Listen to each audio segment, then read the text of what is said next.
இந்த மாதம் சாதகமாக இருக்கும். இந்த காலகட்டத்தில் ராகு சாதகமான நிலையில் உள்ளது. குரு 12ஆம் வீட்டில் உள்ளது.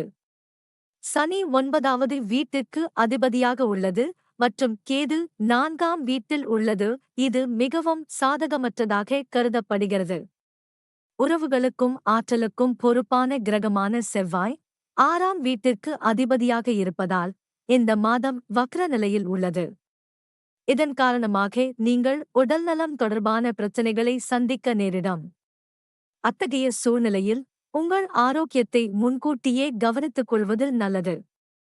இந்த காலகட்டத்தில் நீங்கள் கடுமையான முதுகுவலியை அனுபவிக்கலாம். உங்கள் உறவைப் பற்றி பேசுகையில் உங்கள் வாழ்க்கை துணையுடனான உங்கள் உறவில் நீங்கள் பதற்றம் மற்றும் சிக்கல்களை சந்திக்க நேரிடலாம். உங்கள் நல்லிணக்கத்தை பராமரிக்க உங்கள் துணையுடன் ஒருங்கிணைப்பை பராமரிக்க வேண்டும். இந்த மாதம் உங்கள் உடல்நலம் மற்றும் உறவுகள் பற்றிய உற்சாகம் குறைவாக இருக்கும்.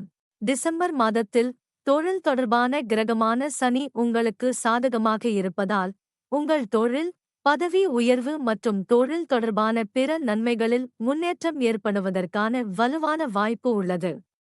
சுக்கிரன் 5ஆம் மற்றும் 12வது வீட்டிற்கு அதிபதியாக இருப்பதால் டிசம்பர் 2, 2024 முதல் டிசம்பர் 28, 2024 வரை 8வது வீட்டில் அமைந்திருக்கும்.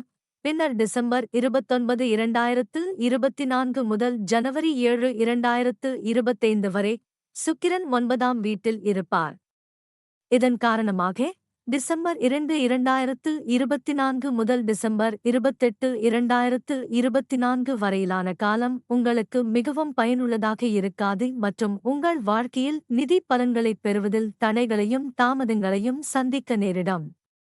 இந்த நேரத்தில் உறவுகளில் மகிழ்ச்சியின் குறைவையும் நீங்கள் உணரலாம்.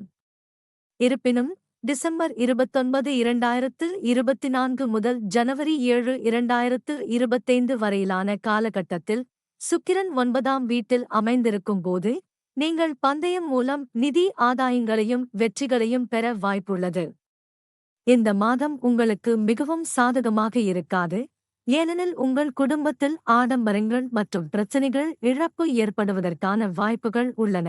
4ஆம் வீட்டில் கேதுவின் இந்த நிலை காரணமாக சில இன்பங்கள் குறைவதை உணரலாம் மற்றும் உங்கள் தாயின் ஆரோக்கியத்திற்காகவும் பணம் செலவழிக்க வேண்டியிருக்கும். பரிகாரம்: தினமும் விஷ்ணு சஹஸ்ரநாமத்தை ஜபிக்கவும்.